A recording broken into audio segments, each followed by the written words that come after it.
Hi everybody, back again with another video. It's been a little while since I've uploaded one. This is mainly because I've lost a little bit of interest in doing videos. We go through those sort of phases from time to time. I was a little bit bored of it, but I had this figure come through as well as a couple of other Hot Toys ones, and it sort of sparked my interest again.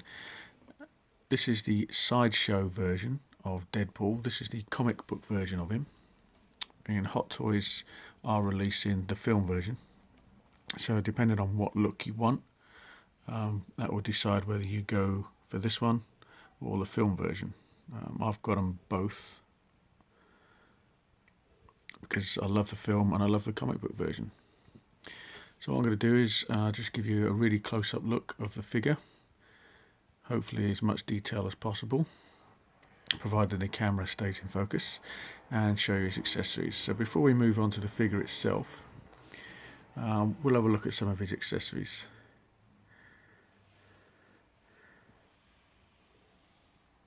These are all the accessories that he comes with, quite a few. He's got quite a few hands. You can recreate some really good poses from the comic book and from the film if you wish with these hands.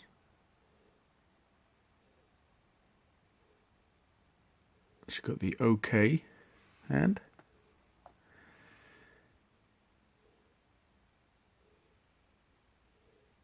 This one, paint apps on it aren't too bad. A little bit sloppy here and there, but generally speaking, it's very good. She's thumbs up hand.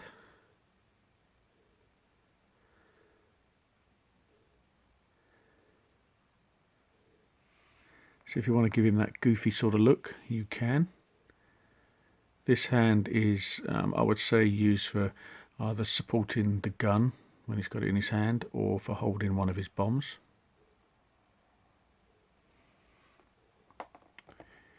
He has two fisted hands, and with this one, when it focuses, you can see they've been a little bit sloppy with the paint. There's a little bit dabbed on his thumb there, but I'm not going to show him with this hand anyway, so it doesn't really bother me. And there's his other fisted hand. This is the hand for holding one of his swords.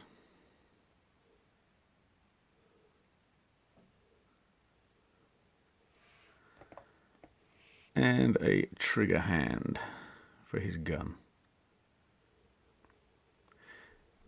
And on the figure itself, I've already got him with trigger hand and with the sword hand. It also comes with quite a few of these. I don't know why it's come with so many, but these are the spare wrist pegs. I'm assuming they're expecting a lot of them to break. He also comes with speech bubbles. So he's got a yellow speech bubble, and that's where you connect it to the stand, and a white speech bubble.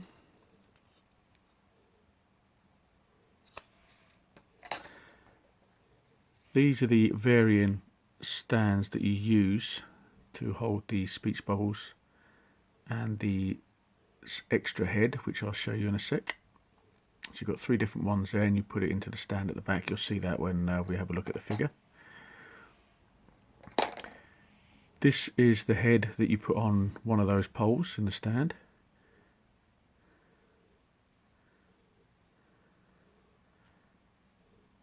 Quite nice detail, not bad paint apps on it. This is the head that he sort of talks to. Mine was broken, this helicopter part on the top of his head, the blade. This one here was snapped off, so I had to glue it back on.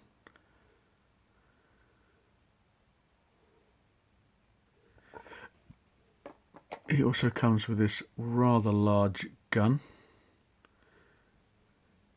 The sight at the top you have to slide on. But I'm not going to show him with this. But it's really nice. He also comes, we move over to the figure, with two of these guns. Again, the paint's a little bit sloppy on the handle, but I suppose they've gone for the worn sort of look. It's all plastic, by the way, it's not metal. We'll take a look at these swords when we have a look at the figure. He's got these bombs as well. Got one there that you have to place on. And further down there's another one. All the pouches come on the figure, but you can take them off and put them virtually wherever you want on the figure. It's only got a little metal clasp. You just slip over the straps there. It also comes with two head sculpts. We've got this head sculpt that's on the figure, which is the standard head sculpt. A more serious Deadpool look.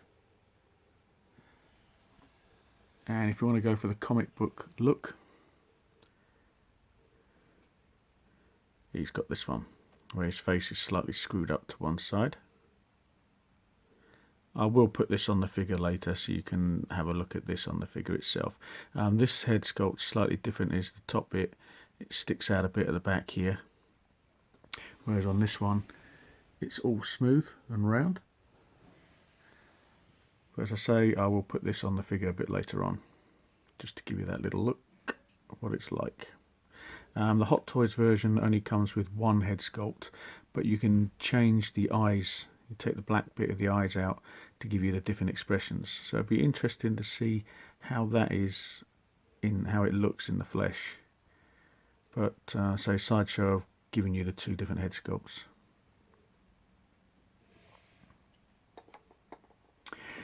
The other accessory is for the speech bubbles. You have these adhesive stickers that you put onto the speech bubble if you wish to show him speaking. I'm not going to do that. But it's a nice touch that they've done that. Bit of fun, I suppose, with the figure. So that's it for the accessories. This is the box that comes in. This is the front panel.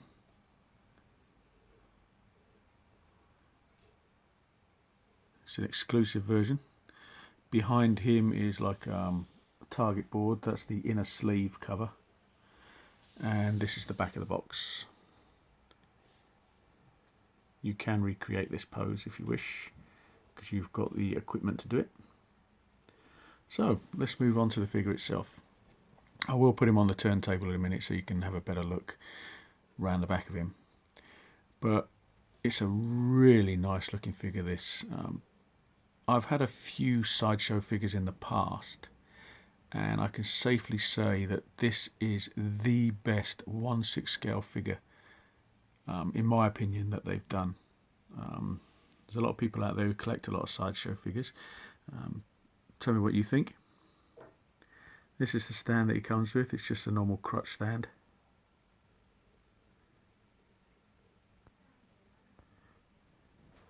But I'll just zoom in on him now so you can get a hopefully better look detail on him.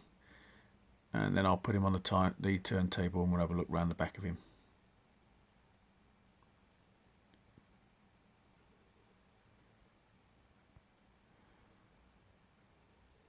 It's really nice tailoring by Sideshow. The suit is quite flexible, not so much on the legs around the crutch area, which you find with a lot of these sort of all-in-one suits on 1/6 scale figures, but the arms, I've had no problem sort of bending the arms. Obviously you're not going to be able to lift them up too high, because they are restricted a little bit from the shoulder.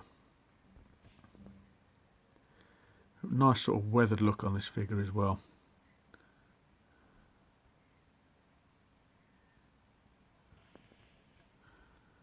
Get it to focus.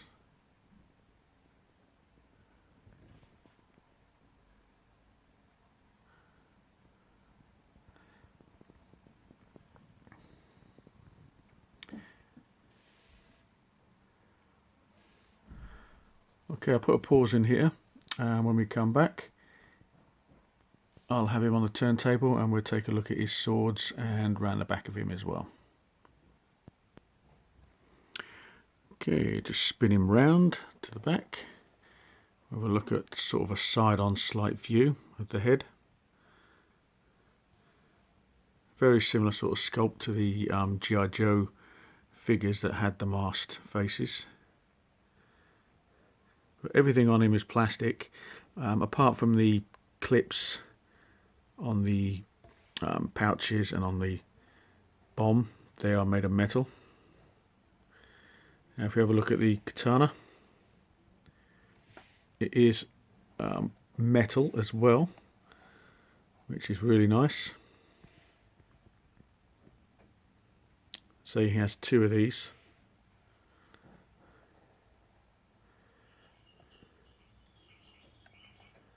Move him around to the back. The katana sheaths just sort of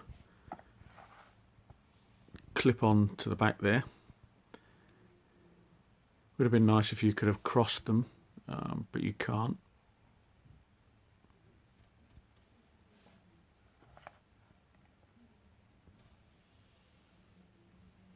But really nice tailoring. It's got sort of a weathered sort of look to the clothing as well.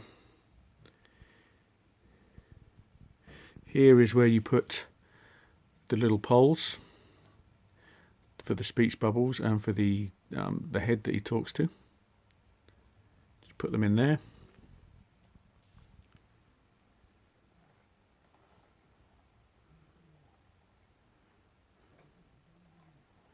The holster has a magnetized clip, which I think is the best way to go with these sort of things. It's quite a strong magnet as well, but I suppose it will fade in time.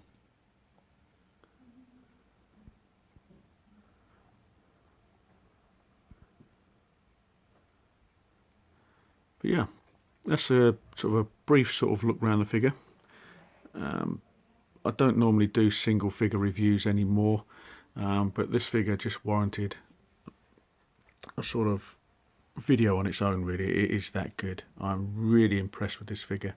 The only problem I have with Sideshow 1/6 scale figures is the body underneath. Yes, it is quite a flexible body, but I find it very loose. They're not as high a quality as the Hot Toys ones. I don't know why that is. But every sort of Sideshow 1/6 scale figure that I have had that issue with the body underneath. And also with the hands, they tend to be a bit loose, the pegs going into the arms. So I think that's because the actual hole that the peg goes into is a little bit bigger than the peg on the hand.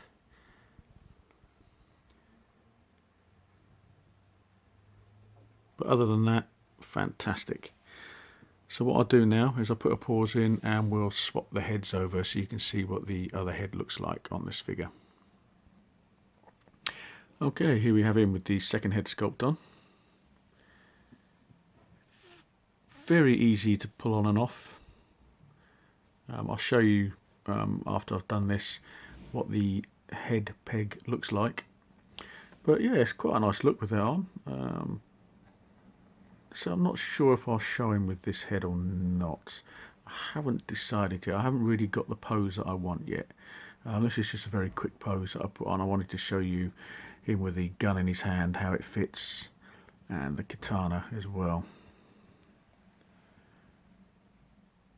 But you can manipulate it so that the collar does go underneath the head, so it doesn't show any unsightly joints.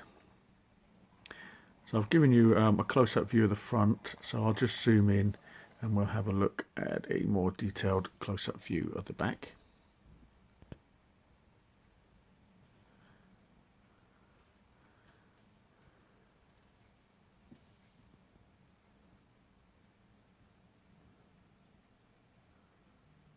I'm surprised how well the camera's sort of staying in focus a bit more than usual.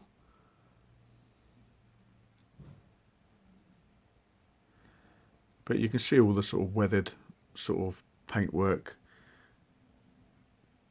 and the weathering on the clothing quite nicely there. Oh, he also comes with this little dagger as well, I forgot to mention that. With its sheath, again, it's just got a little metal clasp, we just clip it into the boot.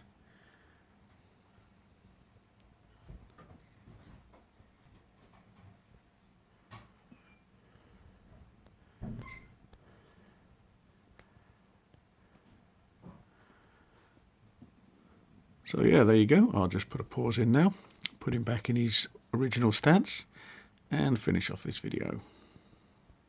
Before I do, there's the neck peg. Rather large, fits in their head perfectly.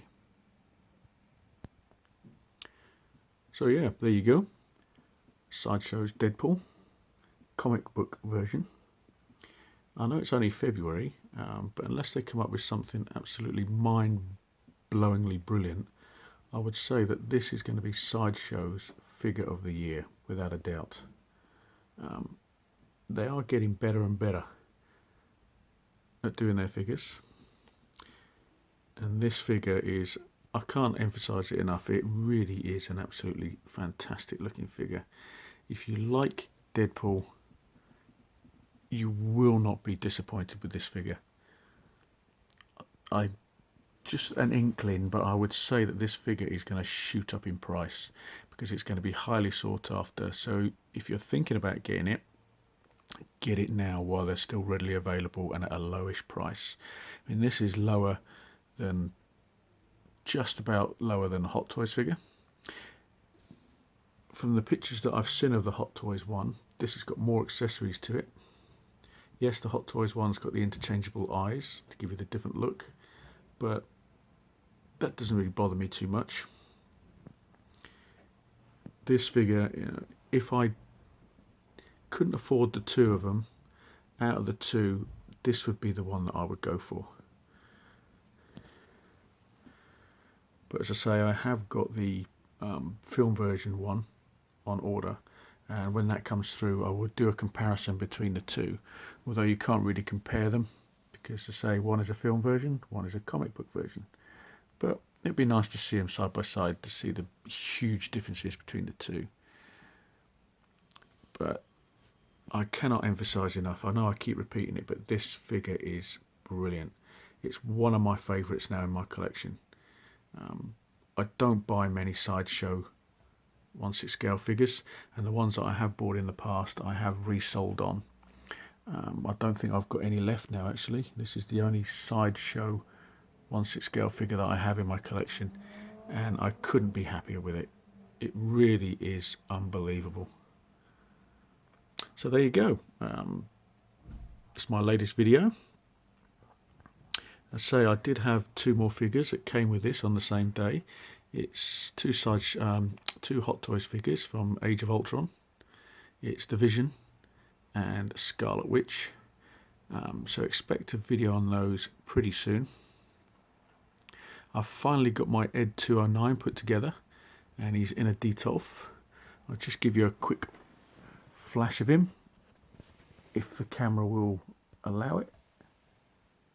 There he is, with his two bitches.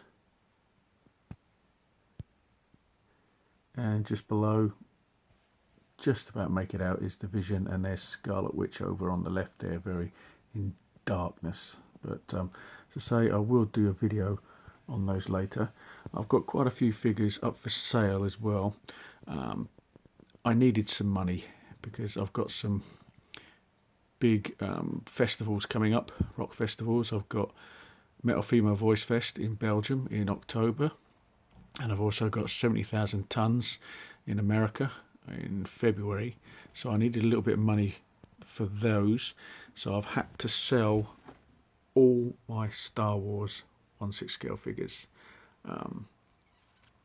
I know I said I wouldn't, but I really needed the money for those two festivals, and unfortunately they were the ones that had to go. I've decided, I had to make a few decisions, and I've decided to stick with collecting Marvel and the Odd Predator one on Hot Toys, and decided not to go for the Star Wars line, depending on, of course, what they bring out in the future. If they bring out a Return of the Jedi Luke and Darth Vader and the gold bikini Leia, then there's a possibility that I might get those. I've got a funny feeling that they will produce the gold bikini Leia, but they're going to have to use a really good body for that. They're going to have to go down the Fison route, I think, and have a seamless body. But we'll have to wait and see what happens with Star Wars in the future. But yeah, that's enough of me rambling on.